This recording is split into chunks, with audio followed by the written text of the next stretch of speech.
Estamos en este tercer episodio. Hoy contamos con la participación de Alejandro Iparraguirre. Es coordinador de juegos del Ministerio de la Ciudad. Y es docente en la UBA, en el San Andrés. Y está muy asociado a todo el mundo de los videojuegos. Y quería arrancar preguntándote cómo te adentraste en este mundo. ¿Cuándo comenzaste a jugar juegos antes de empezar a hablar? ¿Por qué te metiste en todo el movimiento y el manejo? ¿Cuándo surgió tu interés por los videojuegos? Bueno, primero gracias por la invitación y te quiero felicitar porque pronunciaste muy bien mi apellido, pero te voy a contar que soy coordinador de videojuegos del Ministerio de Cultura de la Nación, no de la ciudad. No, sí, lo Lo tenía, dije. pero... Está bien, no Sí, pasa sí. nada. Y ahora sí te contesto, Felipe, tu pregunta. Eh, Vos me decís cómo me vinculé yo al mundo de los videojuegos. Primero, como jugador, ¿no? O sea, algo que lo que nunca me imaginé era que iba a trabajar en este sector, digamos, desarrollando videojuegos. Eso la verdad que nunca me lo imaginé. Porque uno piensa que los videojuegos los hacen los extraterrestres y después llegan acá a Argentina y los jugamos. Pero en Argentina hay una industria de videojuegos, hace 20 años que se hacen videojuegos en Argentina. Y yo hace 13 años llegué por una búsqueda que estaba haciendo de manera inconsciente, después la concienticé, pero una búsqueda, una exploración vocacional, si se quiere. Yo soy técnico en electrónica, entonces tenía un perfil siempre técnico, después estudié marketing en la universidad. Y bueno, un poco ese perfil medio particular, porque por un lado Sí. medio técnico, por otro lado medio comercial, medio... Siempre me gustó la música, toco la armónica, pero no es mi especie, no soy músico, la verdad que toco de oído, pero soy melómano y me gusta mucho la música. Y me vinculé a la industria de la música, a la industria del sonido. Estuve trabajando un poco por ese lado también. En algún momento tuve una agencia de marketing digital, hacíamos páginas web, las primeras publicidades de internet, digamos, también en esa época. Y un día queríamos hacer, con unos socios, queríamos hacer un juego publicitario, un videojuego publicitario para una exposición en ese momento. Y bueno, y ahí un socio dijo, che, yo conozco una persona que fundó conmigo una empresa y nada, hace videojuegos ahora. Entonces yo ya, ¿cómo hace videojuegos? Esto hace 13 años, ¿no? Y bueno, y ahí conocí a un estudio que en ese momento se llamaba Codenix, que en ese estudio participaba Ariel Mansur, Juan Linieski y Fernando Calabró. Fernando es un gran artista, del modelador 3D. Y después, bueno, Juan y Ariel, los dos son, bueno, programadores, puedo decir, pero sobre todo en ese momento estaban haciendo tecnología también para videojuegos. Y la verdad que, bueno, nos ayudaron a hacer un juego publicitario y yo no podía creer, porque conocí una industria. Entonces yo le dije, bueno, les quiero ayudar con algo. Ustedes nos ayudaron a nosotros, yo les quiero ayudar. Y ahí me invitaron a una exposición, que es la EVA, la Exposición de Videojuegos Argentina. Y ahí conocí que había una industria, que había un sector. Y después me empecé a involucrar un poquito más en el desarrollo y me di cuenta que se conjugaban un montón de cosas que me gustaban. La tecnología, el arte, la música. Y después descubrí el game design, el diseño lúdico, que es una disciplina de la cual estoy aprendiendo. Sí. Sigo aprendiendo y me gusta mucho. Así que ahora estoy acá y no me pienso ir nunca más de los videojuegos. Claro, y si entendí bien, arrancaste en el mundo de los videojuegos más por el lado del marketing y después fuiste a este rubro. Sí, a ver, yo soy de base productor. Sí. En música hice producción, cuando hacía web también las producía. Inevitablemente cuando llegué a los videojuegos quise producir. Lo que pasa es que me empecé a dar cuenta que para poder producir videojuegos, al ser multidisciplinario, hay más o menos alrededor, más de 15 disciplinas que participan en el desarrollo de un videojuego. Entonces, cuando te pones a verlas todas, empezás a darte cuenta que tenés que, por lo menos para producir, tenés que saber alcance y limitación de todas. Algo que me pasó era, en general, me iba vinculando, iba conociéndolas, pero cuando descubrí el game design, claro, dije, esto es lo mío, pero claro, obviamente ya venía con esa parte más de producción. Cuando uno habla de marketing es algo general, amplio, o es una cuestión más comercial, de comunicación. Pero inevitablemente la producción interna de un desarrollo, digamos, ahí tenés que saber las disciplinas. Pero cuando producís para clientes, porque bueno, en videojuegos vos podés producir una propiedad intelectual, una IP, o podés producir un videojuego como servicio para alguien, porque alguien te pide. Entonces, bueno, en ese punto tenés siempre un cliente o tenés un inversor o tenés alguien en el cual uno tiene que estar teniendo una relación entre el equipo de desarrollo y esa persona. Y bueno, y en ese lugar obviamente me sentía más cómodo siempre. Sí, es interesante que en una de las charlas hablas de esto. Justamente los desarrolladores de videojuegos exportan casi sin saberlo. Sí, algo que me pasó trabajando en el Ministerio de Cultura de la Nación fue acercarme a otras industrias culturales. Eh, bueno, la música ya la conocía, ya estaba muy en el mundo de la música, pero de repente me acerqué a otras industrias como, no sé, el arte escénico, de repente que era algo que, no sé, alguna vez había ido al teatro, pero no conocía en detalle. Sí conocía los detalles de producción de un evento con un escenario, con características similares, digamos, a la música, un recital. Algo que me pasó fue que empecé a conocer que en general en muchas industrias culturales se pedía a los hacedores, a los productores y a las productoras culturales, se les pedía que porten, tengan, que traten de tener un perfil exportador porque era muy importante para el sostenimiento de ese oficio. Y me empecé a dar cuenta, claro, que en videojuegos pasaba algo al revés. Yo hablaba con gente que por ahí publicaba un videojuego y no sé, se lo compraba alguien en China y de repente yo le decía, bueno, ¿vos te das cuenta que estás exportando videojuegos? Nada, ya no exporto, me decían. ¿Cómo que no? Sí. Y por ahí, al no hacer un proceso formal de exportación de servicio, de producto, nada, pasaba que, claro, no concientizaban que estaban exportando, pero en realidad sí están exportando. Es más, te diría que casi el 90% de lo que se hace en Argentina se exporta. Lo que pasa es que el videojuego nació globalizado. O sea, la posibilidad de distribución digital en general hace que uno no concientice tanto ese proceso de exportación. Claro. Cuando vos tenés algo físico, tenés que hacer todo un proceso de distribución más complejo. Sí, digamos. es que está totalmente ligado y al no ser algo físico no están todos los problemas de distribución. Entonces, Tenés algunos, sí, algunos problemas de hay distribución, algunos. pero la mayoría de que están asociados a lo físico, a la logística, si se quiere, no los tenés. Así que nada, eso fue. Es muy particular eso. Cuando uno lo compara con otras industrias, te das cuenta que pasa eso muy particular. Cuando lo mirás y lo analizás solo en videojuegos, es lógico, decís, sí, claro, es obvio. Sí. Pero cuando lo analizás con otra industria cultural, decís, mirá, claro, es bastante particular eso. Sí, sí, es interesante que mezcle tantas áreas, o sea, tanto siendo músico, diseñador gráfico, lo que sea, podés aportar a videojuegos. Obviamente no podés producir un videojuego vos solo si no tenés conocimiento de todas las áreas. Pero está bueno hasta el hecho de que hablas de las jams, que bueno, este término se puede vincular también a la música para entenderlo más simple. Porque no sería como un hackathon, sino que es algo más de compartir, tirar ideas en conjunto y ver qué va saliendo. Hay muchas disciplinas. Yo dije, hay como más de 15, ¿no? Y alguien dirá, se pone a hacer cuentas con los dedos y dice, bueno, pero pará, no llego a ver programación, arte. Cuando vos hablas de arte, hay tantas. Tenés arte 2D, arte 3D, tenés gente que ilustra, que hace arte de concepto. Por ejemplo, disciplinas particulares, actuación de voz.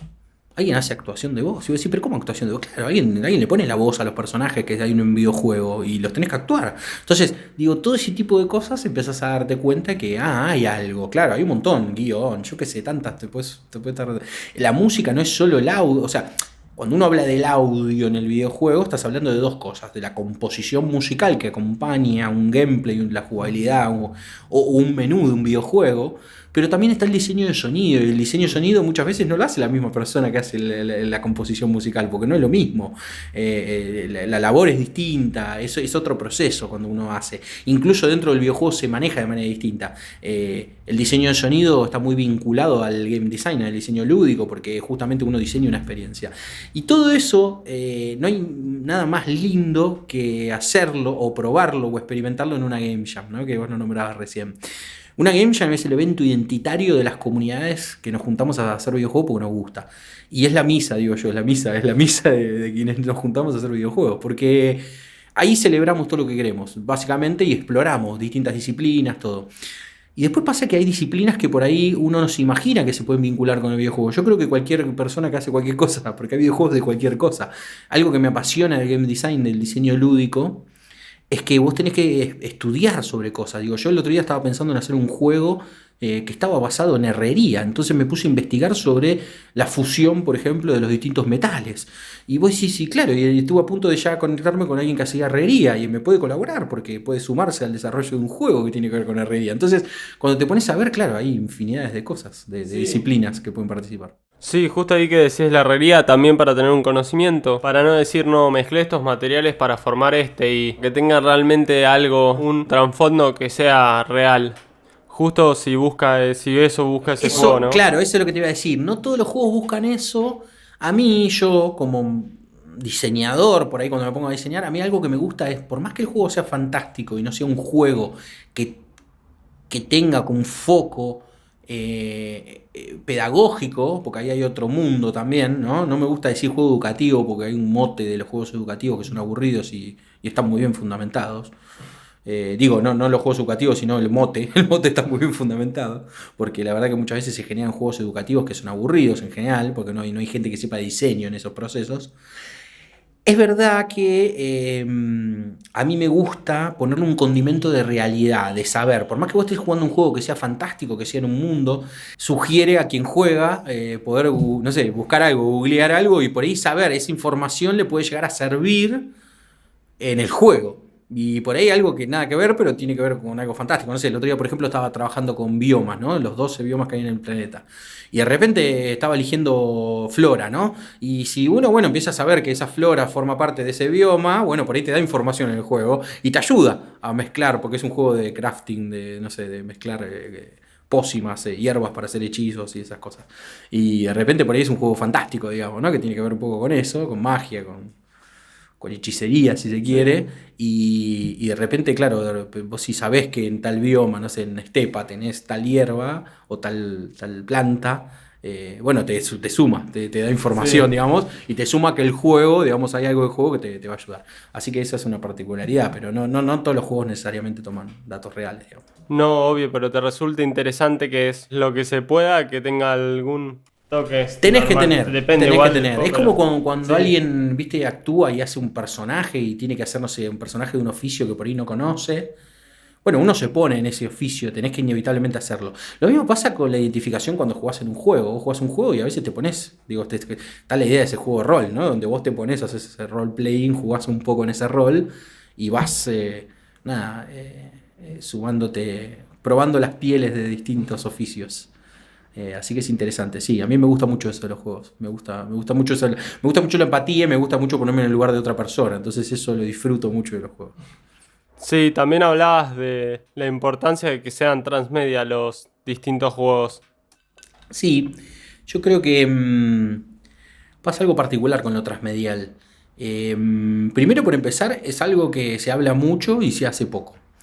Eh, por ahí recién ahora empieza a suceder. También, digo, es inevitable analizar el consumo de lo cultural, ¿no? O sea, el consumo cultural está cambiando cómo consumimos cultura. Digo, para decirlo de alguna manera, está cambiando cómo consumimos series, cómo vemos las series, cómo vemos películas, cómo jugamos videojuegos. Y Sí, cuando digo está cambiando la forma, la periodicidad, bueno, nada, el contexto en el cual estamos, obviamente eso sí. afectó positivamente, negativamente, un montón de aspectos de acuerdo al análisis que hagamos.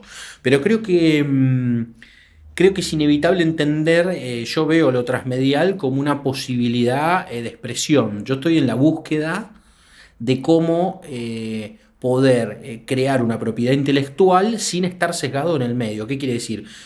Primero entender qué es una propiedad intelectual. Una propiedad intelectual, a mí hay una parte de la definición de la propiedad intelectual que me gusta, que es creaciones de la mente, ¿no? O sea, de repente uno estás creando cosas, ¿no? Porque uno habla de propiedad intelectual, que ya cuando habla de propiedad te vas a lo legal. En general sucede eso.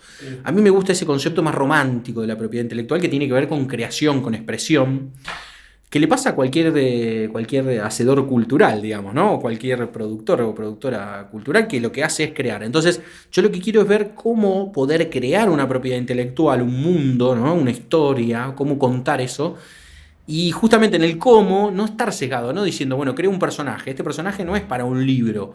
O podría serlo, pero también puede ser para un videojuego, no importa. Yo estoy creando un personaje. Después veo qué medio es el más adepto, Apropiado. apropiado para yo poder contar la historia de ese personaje. Y entonces ahí empieza a cambiar, porque ahí empezás a tener los medios a favor de lo que vos querés, de lo que vos querés contar. Entonces a partir de ahí empezás a ver. Está clara y bien marcada la diferencia entre multimedial y transmedial. ¿Por qué? Porque básicamente no es la repetición de algo, sino yo diría que esto que estoy diciendo yo ahora lo llamo algo transmedial puro. En general las propiedades intelectuales se adaptan a lo transmedial, pero en realidad no están creadas puras, es muy raro. Yo creo que algunas cosas sí, hay algunas empresas incluso que ya están trabajando, hay algunas propiedades intelectuales de animación, por ejemplo, que están claras pensadas que van a ser videojuegos también. Vos ves capítulos hoy de animación de algunos canales de televisión inevitablemente ves mecánicas de videojuegos ahí. Y eso quiere decir que la persona que lo creó ya está pensando, ya sabe que va a ser un videojuego, ya sabe que ese personaje va a hacer acciones que tienen que ver en una mecánica de un videojuego y también va a estar en la tele y lo vas a ver animado. Entonces, ese tipo de cosas se están pasando ahí, chiquititas. Yo creo que hay mucha tela por cortar y mucho por hacer e investigar ahí. Sí, y si bien es una suposición, ¿qué cambios ves en el corto y mediano plazo en los videojuegos? Bueno, odio ponerme en el plan del futuro y de yo deducir qué va a pasar en el futuro, porque no creo. Pasan tantas cosas en poco tiempo que predecir algo que va a suceder es muy difícil. Yo creo que los videojuegos están.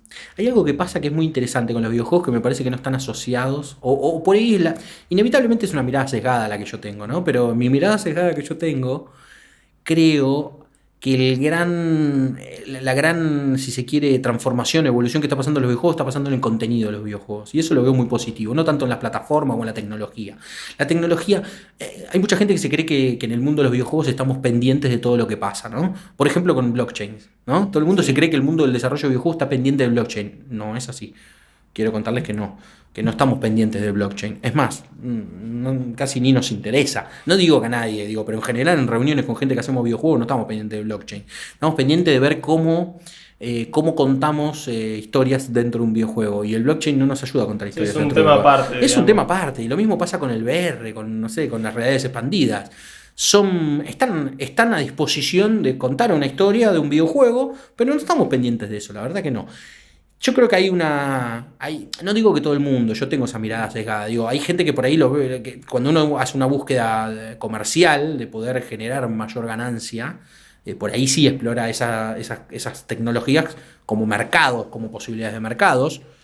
Bueno, en el caso del blockchain yo creo que no es un mercado, es una especulación financiera, pero es una opinión mía personal, eso es lo que yo creo. Pero fuera de eso me parece que la evolución, o en todo caso la transformación, no sé si es una evolución o no, pero es una transformación que se está generando en los contenidos de los videojuegos. Yo creo que eso es lo más profundo que veo que está sucediendo y está pasando algo para mí bastante favorable, que es la diversidad de contenidos y de temas que se tratan en los videojuegos. Entonces ahí me parece que está pasando algo muy interesante.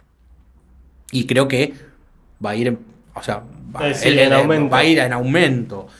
Y después yo creo que viene lo demás, ¿no? Lo otro es como una consecuencia para generar mejores condiciones para contar historias dentro de los videojuegos.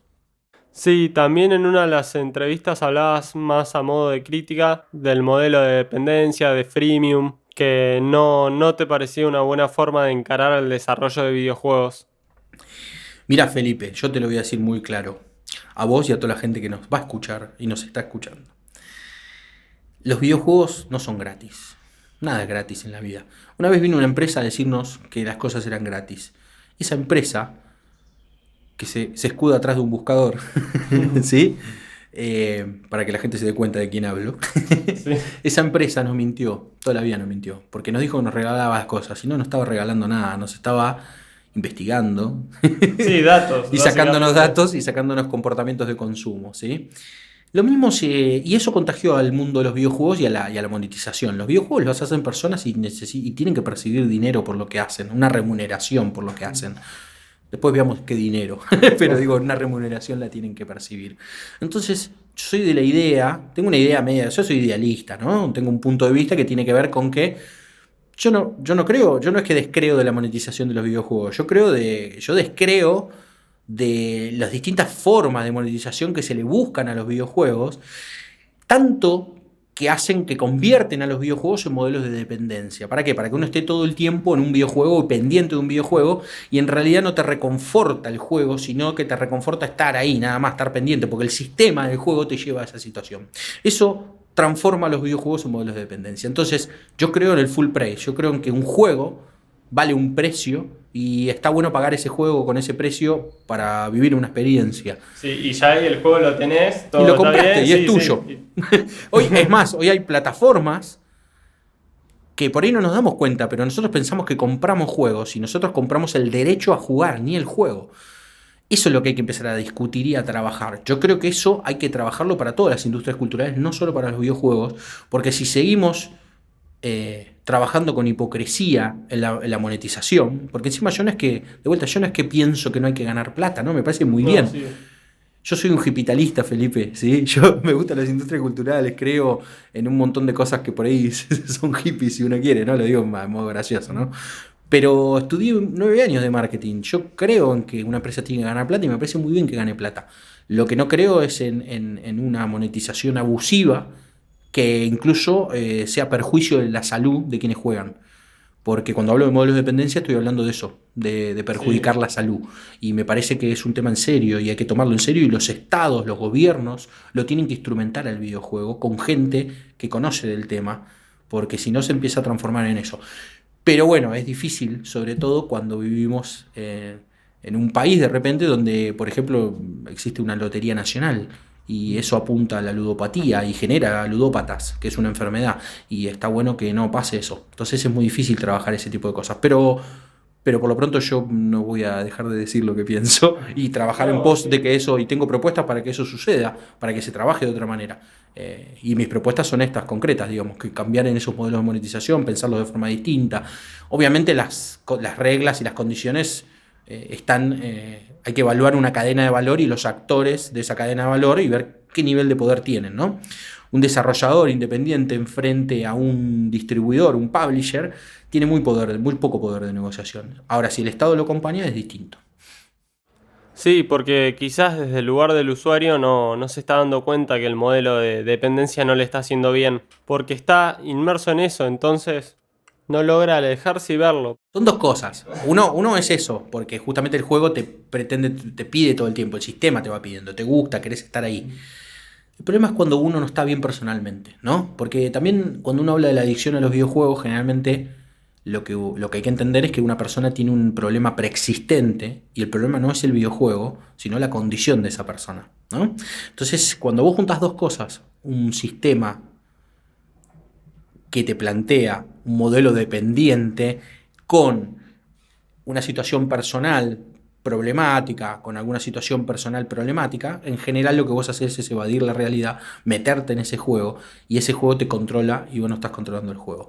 Y cuando sucede eso, tenés una enfermedad y tenés que curarte y tenés que estar bien. Sí. Y si alguien que te va a tratar lo que empieza a mirar es el videojuego y cuál es el videojuego y el problema está en el videojuego, sí, yo estoy criticando los modelos de monetización, pero no el juego. El Sí. problema no es el juego. Es más, yo hablo del juego. Si yo le digo a una persona y la freno en la calle y le hablo del juego, está pensando en la apuesta, no en el juego. Sí, no, Porque la connotación del término juego, una actividad maravillosa, primaria, una actividad del ser humano primaria.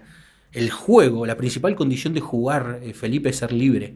Si vos libremente no aceptás las reglas, no estás jugando. Por eso se transforma en un modelo de dependencia. ¿Entendés lo que digo? Entonces, si nosotros rompemos esa actividad primaria y la connotación de la sociedad tiene que ver con que el juego es la apuesta, es porque tenemos que cambiar un paradigma cultural del juego, justamente. Y eso es una de las cosas que a mí me interesa trabajar y hacer. Empezar a acercar que el juego es otra cosa y que uno no juega cuando es chico. El juego es cosa seria. Lo dijo una persona que se llamaba Graciela Snaola y que y sigue siendo nuestra madrina pedagógica donde quiera que esté.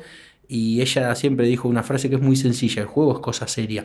Cuando uno se pone a ver todo lo que pone en juego cuando jugás, ahí te empezás a dar cuenta que el juego es cosa seria, no es los jueguitos. Pasá por otro lado. Y bueno, yo creo que hay que trabajar mucho, hay que instrumentar eso. sí, igual justo decirlo del juego, yo considero que es algo re importante, que a uno le hace bien, porque por ahí yo lo asocio más al ámbito de la música, porque estoy más asociado a eso. Y cuando uno improvisa también estás jugando, estás creando, estás probando, algo suena bien, suena mal, pero estás inmerso en eso que realmente hace bien. Entonces, justamente con lo anterior, no es que los juegos son una cosa o la otra, por ahí el modelo de monetización, como bien contás, no ayuda, pero a mí me pasa algo, veo este juego y por ahí me aferro a eso como para distraerme de un problema que sí tengo y estoy tratando de no ver, como podría ser otra cosa, hasta droga o cualquier otro. Totalmente, cualquier otra sustancia o cuestión adictiva, digo, o sea, por eso se habla de personalidades adictivas, porque también hay personalidades más permeables a que eso le sucedan, y también son contextos y situaciones personales, ¿no? Ahora, volviendo a eso que decías vos de la improvisación y la música, vos fíjate que la Game Jam, el concepto de Game Jam, viene de la Jam Session, y viene justamente de improvisar, de juntarse a improvisar, a prototipar videojuegos improvisando, y es lo mismo. Es muy raro, ¿no? Porque a mí me pasó en mi vida que yo he zapado un montón, porque imagínate que tocó la armónica, así que toda mi vida fue zapar, porque siempre toqué de oído, gracias a Don Frank, a Don Frank Zappa. Pero, pero qué loco porque después me aferré mucho a las Game Jam. Trabajo mucho con Game Jam, para mí es un evento maravilloso porque es altruista, porque no es competitivo, ¿no? Las Game Jam que se hacen bien no son competencia.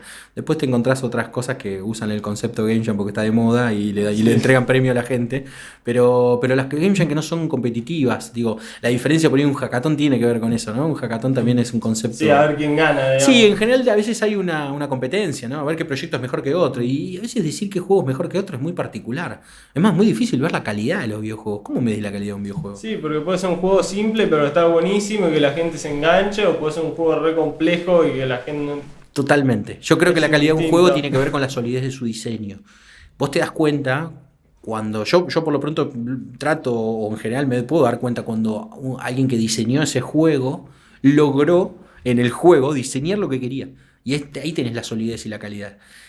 Yo he jugado juegos de que los hizo alguien en una game jam 2 horas, una persona sola, y vos lo jugás y te das cuenta que lo que quería transmitir lo logró con el juego. Y ahí te das cuenta que el juego es sólido. Y ese es un juego de mucha calidad. Hay un juego en particular, I Need to Lie Down, de Andy Sam, por ejemplo, que es un desarrollador, que por ejemplo ese juego de ese te estoy hablando cuando estaba dando este ejemplo. Y ese juego, por ejemplo, él quería transmitir, lo hizo en una jam en 2 horas. Él quería transmitir, no sé si en 2 horas, pero poco tiempo, ¿no? Una jam. Quería transmitir qué es lo que sentía él cuando tenía un ataque de pánico. Yo nunca tuve ataques de pánico, pero te puedo asegurar que se siente una sensación horrible jugando ese juego. Horrible. Y vos me estás diciendo que lo juegues. Sí, claro, porque los videojuegos no son siempre para divertirse. Los videojuegos te trasladan a una experiencia. Y a veces la experiencia te remueve cosas, sobre todo en lo personal también. Entonces no siempre son para divertirse, digamos, No, encima de eso está buenísimo porque te hace entender una realidad de la primera persona lo que experimenta de la mejor forma posible. Totalmente. Por eso está bueno porque los videojuegos te interpelan. Vos después terminás como jugando, cuando jugás, construís, terminás de cerrar esa construcción maravillosa entre alguien que diseñó algo y vos lo completás, digamos, ¿no? Pero con tu experiencia. Por eso también la relación es tan intrínseca entre el jugador y el juego. Porque justamente alguien pone de sí. Por eso las comunidades que jugamos juegos y nos ponemos en relación con quien desarrolla, hay discusiones y cosas que pasan porque quien juega se siente con derecho al diseño del juego. Porque lo juega, lo complementa, pero en realidad no lo está diseñando. Entonces hay una relación ahí bastante conflictiva entre quienes hacemos juegos y las comunidades que lo juegan. Y muchas veces termina en algo lindo. Los conflictos no siempre son un problema que no tiene moraleja, ¿no? Siempre dentro de los conflictos, depende del análisis que uno haga de esos conflictos, siempre hay cosas positivas. Sí, de hecho, con eso que contás, yo creo que siempre y cuando si hay conflicto, pero hay espacio para el debate, todo con respeto, se pueden llegar a cosas interesantes, tipo, no sé, el que juega, no me resulta tal cosa, y el programador por ahí se puede llegar a una solución en común, porque por ahí dice algo sin sentido, pero entre los dos se puede llegar a algo que está bueno. A mí me aburre tener que hablar de esto en la sociedad en la que vivimos. ¿Y por qué me aburre? Porque a mí me gusta el eje ni el X ni el Y, ¿sí? Perdón, me gusta ni el Z ni el Y, me gusta el X, el de profundidad, ¿viste? Y me aburre, ¿sabes por qué me aburre? Porque vivimos en una sociedad donde si no estás de un lado, estás del otro, ¿no? La famosa grieta de la cual hablamos. Me aburro, Sí, porque es es un una garrón. porque es una zona de confort. Y en esa zona de confort no crecemos. Yo creo en una ideología pedagógica que es la construcción colectiva del saber. Yo te estoy conociendo a vos, estamos conversando, y dentro de lo que conversamos, vos me planteás tu punto de vista, yo el mío, y así construimos conocimiento. Yo no soy ni más que vos, ni vos sos más que yo, no, pasa por otro lado, yo creo en eso, creo en que como seres humanos podemos construir el conocimiento. Ahora, ¿qué pasa? La grieta rompe toda esa construcción y esa ideología. ¿Por qué? Porque te hace ponerte en un lugar a defender algo que muchas veces se defienden cosas sin un fundamento. Esto pasa mucho cuando uno hace videojuegos. Cuando vos te pones gente de distintos roles, con distintas disciplinas, distintos perfiles, a hacer videojuegos, cuesta mucho que se pongan de acuerdo. Es más, todo el mundo cree que por ahí hace 28.000 cursos, de estos cursos que aparecen ahora por internet, donde hay estatuas parlantes que te hablan todo el tiempo y te dicen cómo hacer algo y vos aprendés. vos crees que estás aprendiendo a hacer videojuegos, pero en realidad hasta que vos no realmente haces un videojuego y pones en habilidad estas inteligencias, ¿no? Estas habilidades interpersonales que tenés que poner a la hora de ponerte a hacer un videojuego y ponerte de acuerdo con gente para hacer ese videojuego, ahí estás aprendiendo a hacer videojuegos. Todo lo demás está en internet, lo googleás y lo encontrás. Está bueno ir a una institución educativa, sí, claro, porque entre otras cosas te enseñan a esto, a vincularte con compañeros, compañeras y que vos puedas trabajar. Pero lo que quiero decir con esto es, no se crean que aprendiendo una disciplina en soledad, en su casa, van a aprender a hacer videojuegos. No, los videojuegos se hacen en comunidad. Es verdad que alguien en soledad puede hacer un videojuego y por ahí puede desempeñarse muy bien en varias disciplinas, pero lo más lindo es compartir. Yo creo que es lo más interesante, hacer videojuegos en comunidad. Sí, Eso es lo ideal. encima es interesante porque te relacionás con gente de otras áreas. Vas viendo a ver quién puede ser la voz del personaje. Vos sos locutor, bueno, vení, hacé de, no sé, el que sea. O por ahí varios actores que hagan voz, alguno que haga foley para los sonidos. Se pueden mezclar una La cantidad. creatividad, Felipe, Sí. la misma creatividad del juego. A veces vienen gente a veces en una jam, ¿no? Viene gente por ahí con una idea completa, terminada, y no quieren que le pongan más cosas a esa idea. Y eso está mal. Uno siempre las ideas las tiene que tener abiertas cuando va a hacer un juego o algo. ¿Por qué? Porque de repente por ahí no terminaste haciendo la idea como vos te la imaginaste, pero hiciste otra cosa. Y eso te ayudó a crecer en tu propia idea también. Entonces, nada, no hay que cerrarse en ese punto. Hay que abrirse y lo más interesante es vincularnos. Tenemos que... Me aburre la apatía me aburre. Las zonas de confort de las grietas me aburren. Me la paso aburriéndome. Por suerte no siempre. Pero bueno, por eso me gusta mucho esto también, los videojuegos. Los videojuegos a veces, en general van en contra de eso. En general hacer videojuegos tenés que sí o sí comportarte y vincularte con gente, no te queda otra. Sí. Así que está bueno eso. Sí, también hablabas, bueno, de crear, estaba bueno esto de crear los videojuegos, que hay juegos en sí que el usuario, o sea, el que lo está jugando, puede crear ya sea una casa, no sé, se me ocurre justo ahora el Minecraft porque es el más que van a ubicar todo el mundo, pero como que es algo que se ve bastante. Sí, el hecho de crear cosas de los juegos. Bueno, sí, yo creo que, mira, algo de lo que hablamos hoy que tenía que ver con esta forma nueva de consumir, yo creo que incluso es un paradigma del marketing también. En la época que yo estudié marketing, te enseñaban que vos hasta que no tenías un producto o un servicio terminado, no se lo mostrabas a quien lo iba a consumir. Y de repente un día un señor abrió una bicicletería y a su cliente o a su clienta le ofreció un café mientras arreglaba la bicicleta. Y le empezó a preguntar a esa persona, che, ¿y esa bicicleta? ¿Y pero para por qué cambiaste? Ah, porque mirá, cambié esto. Ah, bueno, y esa persona mientras se iba tomando un café estaba mirando la bicicleta. Y ese señor dijo, pero pará, escúchame, le cobro el café, lo siento acá y le empiezo a mostrar cómo arreglo la bicicleta, le muestro todo. Y eso empezó a suceder. Digo, conté el caso de una bicicletería porque una vez escuché a una persona que se llama Laureano Moon, que trabaja, ahora creo que no está trabajando más, en el INTI, el Instituto Nacional de Tecnología. Y justamente él trabajaba ahí haciendo un observatorio, dándose cuenta de esto, y él explicaba muy bien esto, de este proceso que pasó y cambió. Y claro, cambió la gente de consumidor a prosumidor, o sea, a generar cosas, a hacer cosas. Y después los videojuegos tienen mucho de eso, los videojuegos te proponen muchas veces construir cosas. Es más, hay videojuegos para hacer videojuegos. O sea, cuando empezás a ver eso, empieza a suceder algo muy, muy lindo, muy interesante. Incluso en Fundab, que es la Fundación Argentina de Videojuegos, de la cual yo soy cofundador, que creo que no lo habíamos dicho, pero lo cuento. No, pero sí.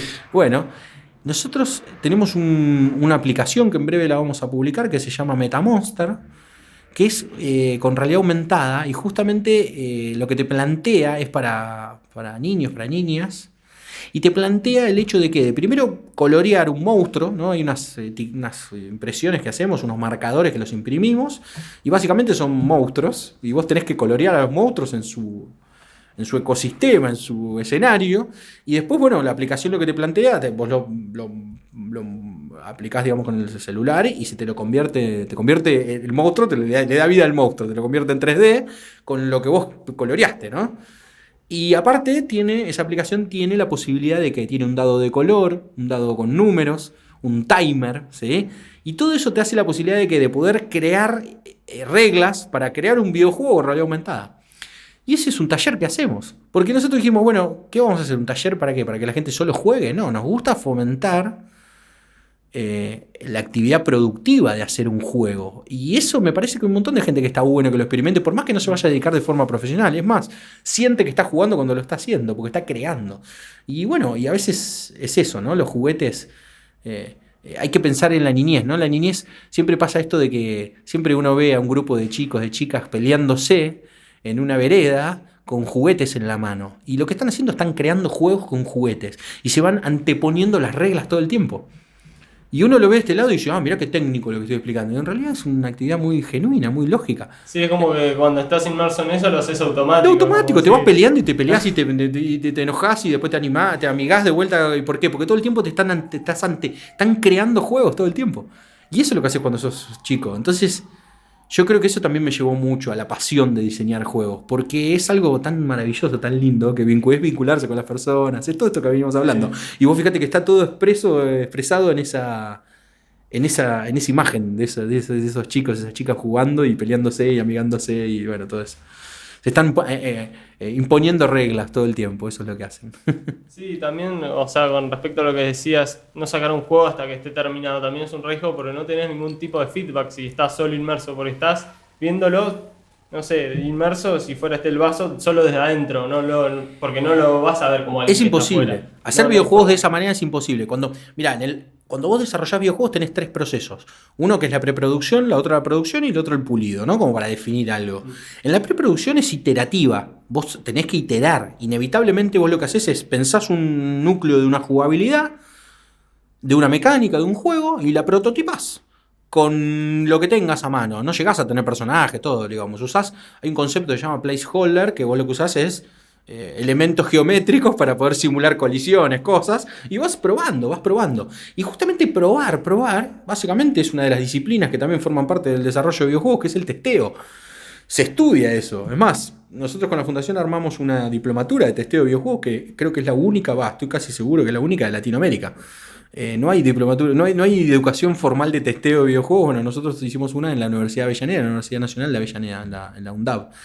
Y es muy interesante porque inevitablemente tenés que probarlo, no queda otra. Entonces, esto que decíamos de mostrar en los videojuegos es inevitable, lo tenés que hacer. Es más, existen mucho los devlog, los diarios de desarrollo, donde generalmente nos comunicamos con las comunidades y le contamos, che, mira, ¿te gusta este juego? ¿Qué harían? ¿Qué le cambiarían? ¿Qué le pondrían? ¿Este color está bien? ¿No? Bueno, y vas probando todo. Y eso está bueno. Y ahí se van amigando las comunidades con el juego, ¿no? Con el desarrollo del videojuego. Sí. Y después, bueno, obviamente siempre tenés críticas, pero bueno, está bien, va por ahí. Y después, ¿podés contar un poco sobre Godot y los motores? Bueno, ¿vamos a entrar al mundo del automovilismo? No. Cuando hablamos de motores, estamos hablando de un engine, un motor. Generalmente, para que la gente entienda que por ahí no necesariamente tiene que saber de videojuegos, o para que alguien pueda entender y saber qué es un engine, un motor, es un programa, básicamente, como cualquier otro, pero lo que haces es incorporar todos los assets, todos los recursos de un videojuego, ¿no? Los videojuegos tienen archivos de audio, animaciones, archivos artísticos, digamos, modelos 3D o 2D o imágenes, cosas, interfaces, bueno, de todo, ¿no? Ya hablaba vos de diseño gráfico. La gente que hace diseño gráfico trabaja en las interfaces de los videojuegos. Todo ello lo tenés que incorporar en un lugar, darle código, digamos, darle vida, programarlo, y eso hacen los motores. La lógica de un motor es muy fácil. Una vez una persona dijo, bueno, nada, empezó a hacer un videojuego de cero, ¿no? Entonces dijo, bueno, no uso un programa, empiezo a codear. Hago código de cero y me pongo a codear. Claro, el problema es que siempre hay muchas cosas que en los videojuegos vos usás todo el tiempo. Por ejemplo, los motores de física. ¿Qué es un motor de física? Y básicamente es un entorno digital donde están las leyes de la física todas ahí. Entonces de repente, bueno, te tenés que poner a programar que si haces un cuadrado le das un peso y tiene que caer. No lo programás, ya está hecho. Entonces vos, ¿qué pasa? De esa manera simplificas tu desarrollo usando un motor. Y ese motor te da la posibilidad, te abre código y te deja vos crear cosas y además te deja incorporar todos los recursos de un videojuego.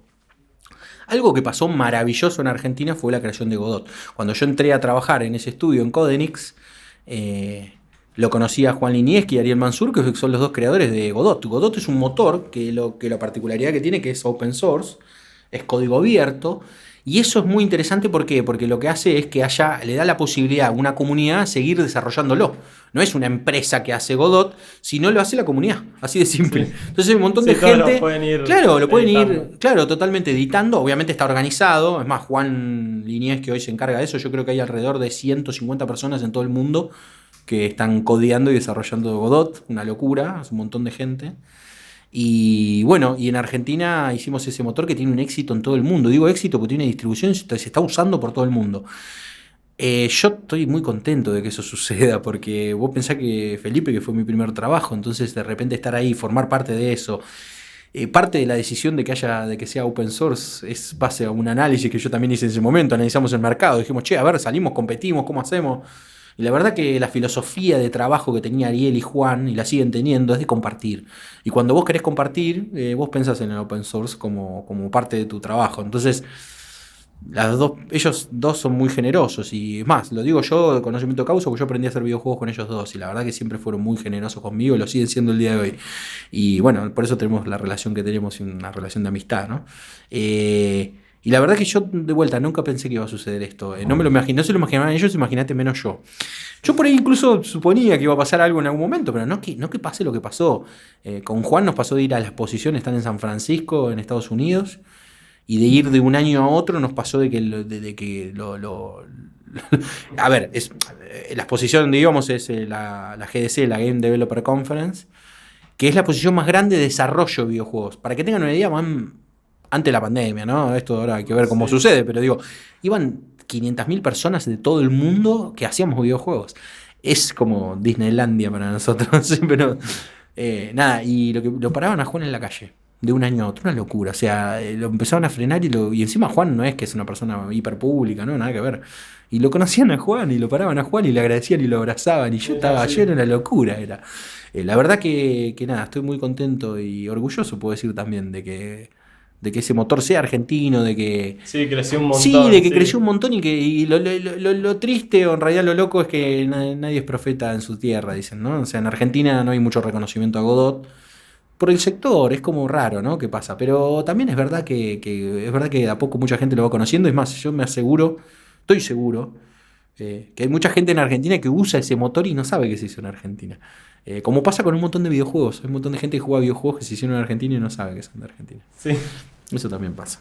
Sí, pero encima lo increíble de esta herramienta, porque si justo en un juego quiero que la física de este vaso caiga un poquito más rápido, lo cambio después, pero cambio solo eso, ya tengo todo el funcionamiento. Tenés la base hecha. Bueno, ya eso está. pasa con los motores. Por eso sirve a empezar a hacer... Hoy empezar a hacer un videojuego de cero sin usar un engine, un motor, es casi una locura, es un suicidio.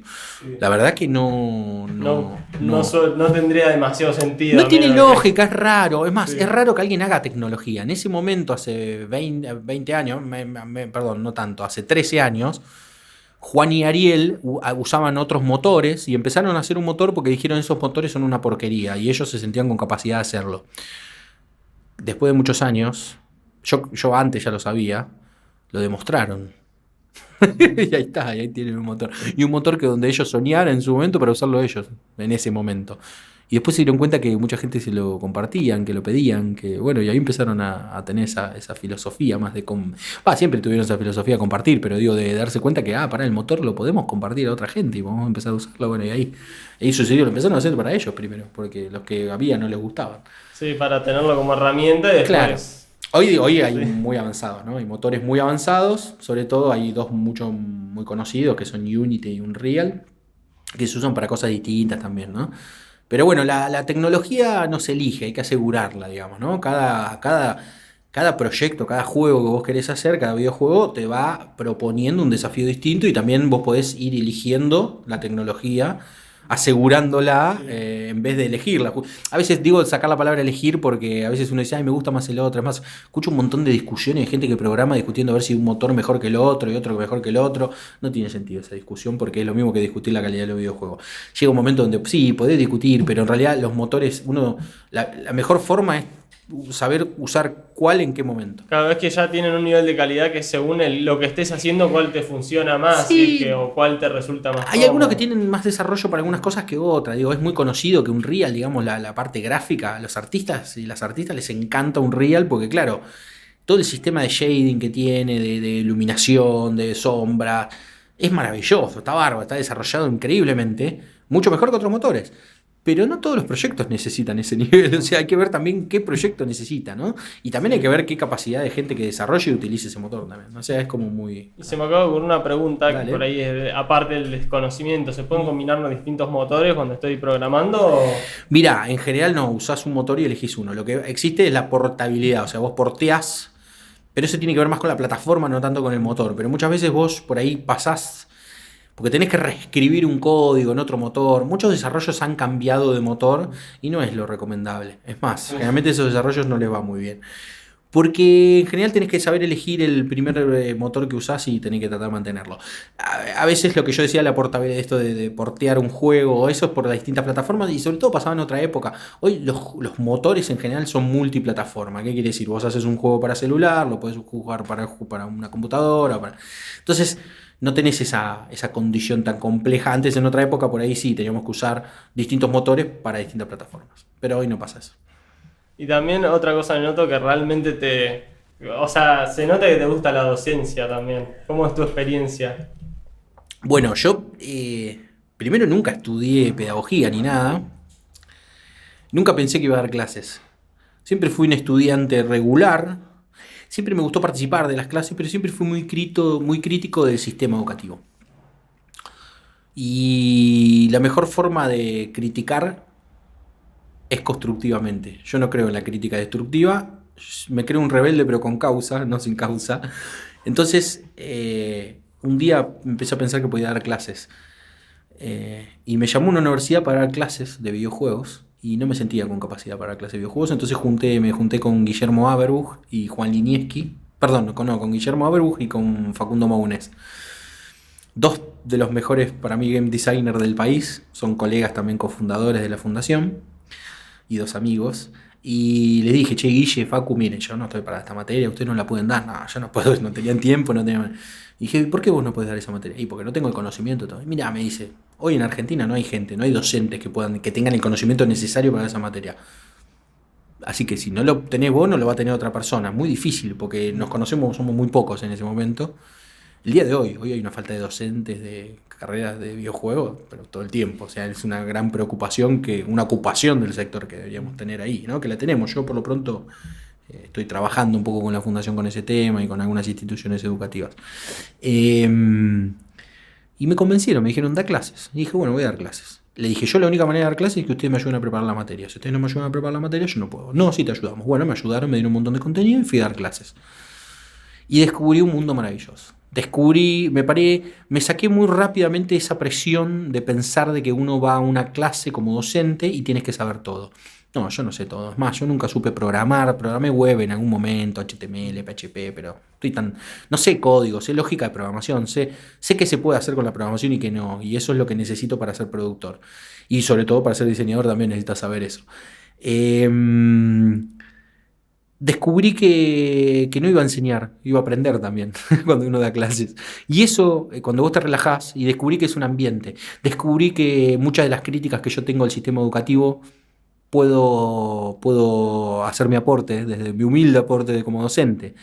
Mis críticas son muy claves, ¿no? Nunca entendí y no entiendo el día de hoy de por qué uno tiene que dar un examen con un nudo en el estómago.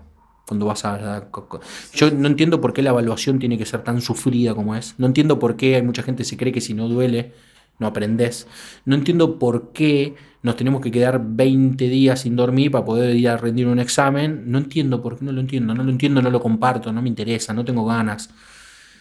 Las instituciones educativas me exigen poner una nota, la pongo, pero no creo que sea la forma de evaluación una nota. Es una foto, yo creo en la evolución del aprendizaje. Todas las personas somos distintas y aprendemos de manera distinta. La única manera de evaluar eso es a través de un vínculo. Eso lo puedo hacer en algunas universidades, en otras se me complica mucho más, pero trato de identificar esa situación y trato de acompañar eso. Yo recuerdo, los mejores docentes que recuerdo son los docentes que no solo te explicaban lo que la materia te pedía, sino te explicaban de la vida. Vivían, yo he estado en materias donde eran una burbuja. Y uno no vive en una burbuja. Yo doy clases y pasan un montón de cosas. Sí. Yo todo el tiempo traigo la realidad a la clase. ¿Por qué? Porque sí, porque vivimos en una sociedad. Pregunto, digo, ¿qué pasa? En vez de retar a alguien porque llega alguien tarde, lo primero que hago es preguntarle, che, ¿qué te pasó algo? ¿Tuviste un problema? No. Bueno, si no tuviste ningún problema, ¿qué, te quedaste dormido o dormida? Sí. Y ponete las pilas, porque vos no querías estudiar esto, sí. Y no te interesa, pues si no te interesa la materia, listo, sincerate y no la curse. Si la estás cursando porque lo tenés que aprobar por la carrera, bueno, está bien, va a haber qué materias que la vas a tener que aprobar. Bueno, hagamos un esfuerzo. Si te pasa eso, contámelo, sincerate conmigo. Yo no te voy a poner un 3 porque eso sucede. Es más, bromeo todo el tiempo. Te pongo un 3 todo el tiempo, digo. Porque uno prueba con 4, ¿viste? Entonces el 3 es el que más odias. Bueno, y siempre hago lo mismo. Y mucha gente, yo soy muy criticado también, ¿por qué? Porque se creen que de esta manera no aprenden. No, sí, yo sí creo que aprendemos un montón. Y está fundamentado esto hace 50.000 años. Digo, yo no soy un loco que se me ocurrió esto. Y lo que trato de hacer es dar clases de esa manera, acercándome a mis estudiantes, preguntando qué quieren, qué necesitan, qué quieren aprender, proponiéndoles hacer cosas, obviamente. No es que mi cursada llego y todo. Y muchos docentes tienden a tener ese perfil distinto al que yo te planteo porque piensan que pierden poder. Yo no pierdo el poder. Yo sigo siendo el docente de la clase y yo sigo llevando adelante la clase. Yo soy un dinamizador con el conocimiento. Lo tengo que hacer. Ese es mi lugar. No ponerme en un lugar como una estatua parlante de manera unilateral con 200 filminas durante 3 horas hablando solo. Sí, no creo que eso sea... Eso no lleva a ningún lado, porque hay profesores así que es como que tienen el textito y ya lo repiten tipo loro, no se cuestionan nada y por ahí te dicen lo mismo que hace 10 años y hay cosas que cambiaron. Y por eso me parece interesante lo que contás, en el sentido de que estás abierto, que te digan cosas, todo, porque también ahora con internet y todas las herramientas que hay, también puedan investigar un chico sobre un determinado tema y vos decir, mirá qué interesante, pero tal otra cosa, y hay un ida y vuelta mucho más. ¿Cómo buscar por internet? Algo que uno dice, bueno, pero no se sabe, sí, es googlear. Sí, no, pero no es solo googlear y poner. Incluso hay sintaxis de búsqueda. Hay una clase que hacemos ingeniería inversa y hago un juego justamente. En vez de decirle busquen de tal cosa, lo que les digo, les doy el resultado y tienen que hacer la ingeniería inversa de cómo llegar. Y me tienen que buscar cómo es la sintaxis para llegar a esa noticia o a eso que yo les doy, a esa página que yo tengo que llegar, ¿entendés? Y eso está buenísimo porque lo que empiezan a reflexionar es darse cuenta cómo uno busca. Y eso con ingeniería inversa es muy interesante. Vos analizás y empezás a entender por qué busco. Hay algo que me pasó a mí en el secundario. Yo aprendí lógica. Cuando estudié electrónica me enseñaron a pensar. Y cuando estudié marketing recursé materias porque me pedían definiciones de libro. Y yo nunca doy una definición de libro, porque yo la tengo que entender y después la replico. Porque para eso está el libro. Si voy, lo busco y lo leo. ¿Cuál es el problema? Yo quiero pensar. Bueno, yo les trato de enseñar a mis estudiantes que piensen. No que estudien de memoria, porque eso no tiene sentido. ¿Qué le voy a mandar? ¿30 libros de bibliografía para que lean? No. La teoría está al servicio de la práctica en mis cursadas. Yo creo más en aprender haciendo y después fijar ese conocimiento de manera teórica. Eso es lo que trato de hacer. Tiene una lógica. Sí, que de hecho así pasa el tiempo y te preguntan de algo que viste en su momento y lo vas a saber decir con tus palabras. Porque lo aplicaste, lo aprendiste aplicando. ¿Cuántas veces aprendimos cosas que no sabemos para qué las vamos a usar? En cambio, no sé, si en primaria o secundaria en el colegio, por ahí, en la facultad ya uno se va dando más cuenta, o sea, hay profesores así igual, pero por ahí estás, quiero aprobar esta materia, y te acordás las cosas de memoria, o algún profesor solo te pone como válido el punto si pusiste textual, y eso no sirve. Mirá, hay tantos elementos que pasan. La creatividad que le hemos puesto durante años a hacer machetes para poder copiarte en un examen es una expresión, sí, es una trampa, sí, no digo que esté bien, lo que digo es, yo tomo la expresión creativa de todo eso. ¿Por qué? Porque ahí está el conocimiento también.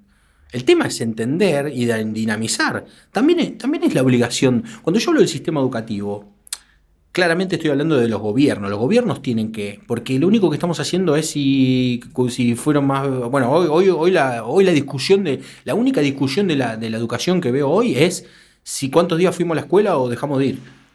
Ahora, y muchas veces caemos en la docencia. La docencia no tiene la culpa. La docencia, ¿quién capacita a los docentes? Nadie capacita a los docentes. Es muy difícil. Y las capacitaciones a docentes son de la misma manera que criticamos.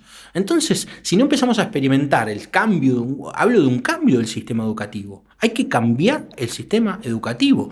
Aprendemos de manera distinta, hay que entenderlo. Así como consumimos cultura de manera distinta, estamos aprendiendo de manera distinta. El ser humano tiene la capacidad de aprender de otra manera, no de la manera como nos explica. Yo creo en la institución escuela.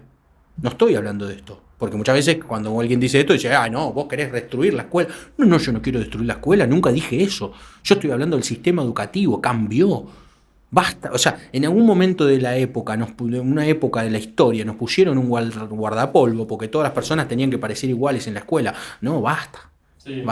Basta de creer que eso está bien, no está bien. Entendamos que las personas somos todas distintas, que aprendemos de manera distinta y que queremos aprender cosas distintas.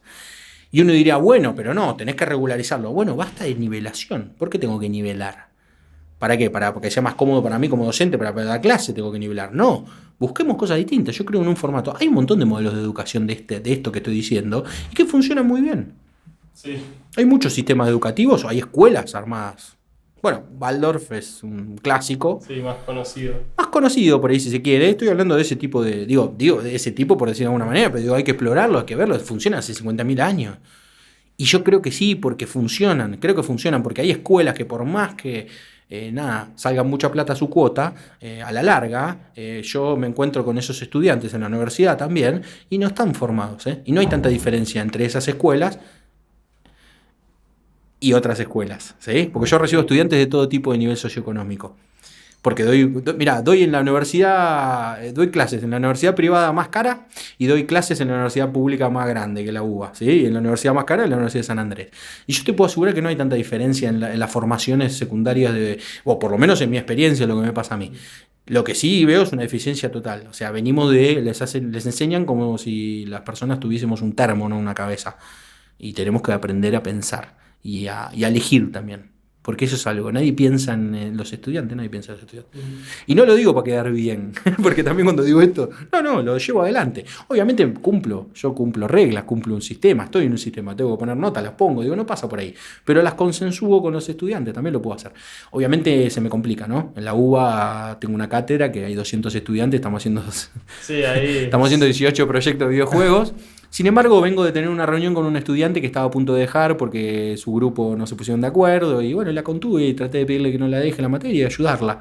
Y no sabes el agradecimiento, y a mí me pone eso tan bien, porque le dije, lo hago no por vos, lo hago con cualquier estudiante. Si tocaste el botón rojo, yo estoy acá, le dije, no te preocupes, hay 200 estudiantes, pero vos tocaste el botón rojo y yo voy a estar acá. Y la contención también es educación. También hay que contener, también, porque por eso creo la institución escuela, la institución universidad. ¿Por qué creo en eso? Porque justamente las instituciones nos contienen como sociedad. Entonces yo creo en eso y creo que eso es lo que hay que hacer. Una estatua parlante por internet de un curso que vos comprás no te va a contener, no va a pasar eso, nunca va a pasar eso.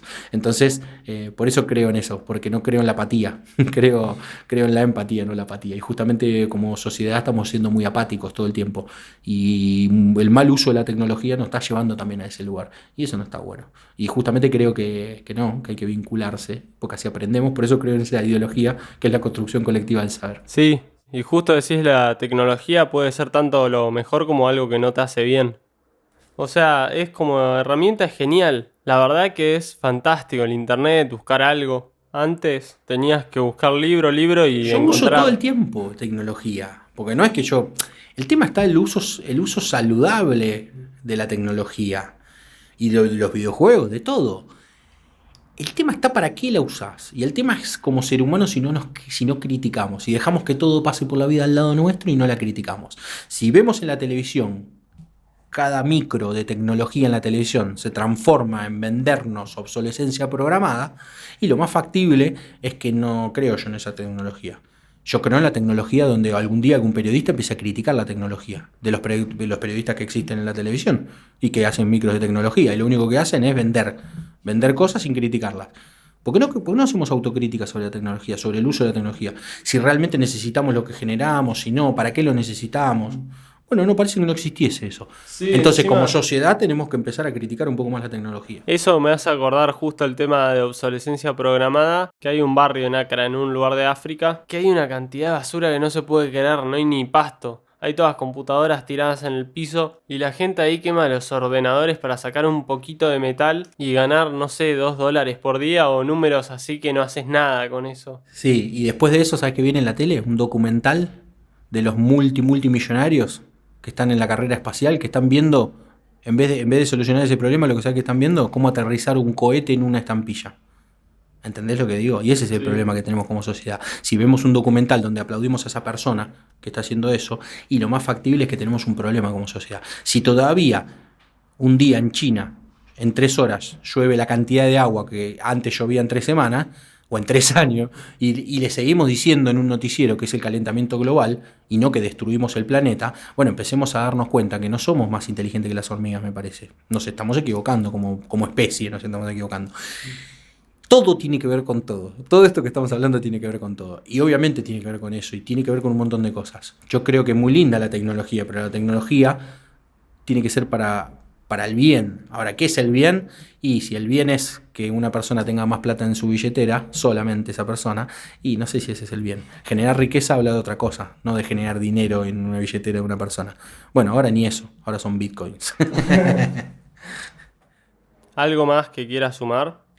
No, me gusta que hayamos empezado hablando de cosas tecnológicas y todo y terminamos hablando de esto que tiene que ver. Esto no está ausente de todo lo que pasa con la sociedad. Algo que puedo decir es, hoy me preguntaron lo mismo y volví a decir lo mismo. Solo el amor salvará el mundo y creo en la empatía. Y cuando digo esto de que solo el amor salvará el mundo no es algo romántico solamente. Creo que me parece que tenemos que empezar a darnos cuenta que tenemos que hacer lo que nos gusta, ¿sí? Si hay alguien por ahí está escuchando esto y nunca pensó que podía vincularse haciendo un videojuego o alguna actividad artística o lo que fuese, que se tome el tiempo de explorar vocacionalmente, no importa la edad que tenga, que se tome el tiempo de poder explorar vocacionalmente, si tiene la posibilidad de hacerlo, y hacerle algo que nos guste, aunque sea un ratito al día, algo que nos gusta. Algo que nos gusta, porque eso nos va a ayudar a ser menos apáticos, a romper un poco con la rutina esa que no nos lleva a muy buenos lugares y escucharnos como personas. Así como vos que me mandaste un mensaje y me dijiste, che, yo quiero hacer esto, y yo te dije, sí, dale. Bueno, empezar a no desconfiar de la gente, empezar a confiar un poco más, porque por ahí eso nos va a cambiar un poco, y por ahí si confiamos un poco más, podemos confiar un poco más en nuestro planeta Tierra y cuidarlo un poquito más. Sí. Así que ese es el mensaje, tranqui, un mensaje tranqui. Solo el amor salvará el mundo. Muchas gracias por haberte sumado. Gracias a vos, Felipe, por haber investigado todo lo que investigaste y nada, y preguntarme cosas interesantes. Gracias. A vos. Nos vemos. Chau.